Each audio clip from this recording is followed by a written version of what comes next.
Hi, welcome back to another Quick Assist video, and today I will be showing you how to change the language on your Bose.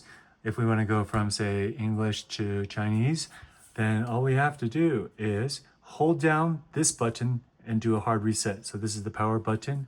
Go ahead and hold that down. It's going to say the percentage.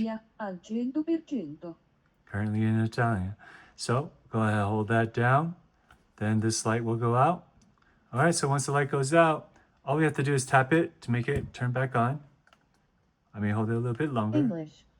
To select English, press and hold the multifunction button. English will always be the default. And then, so what we're going to want to do is To go ahead and push select the plus English, button. Espagnol.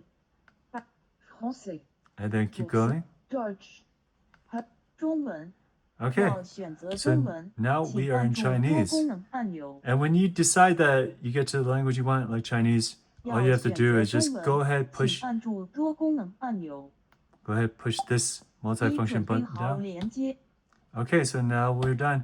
So that's pretty much it, guys. If you want to change the language to Chinese, that's all you have to do. All right, thanks for watching. See you next time. Bye-bye.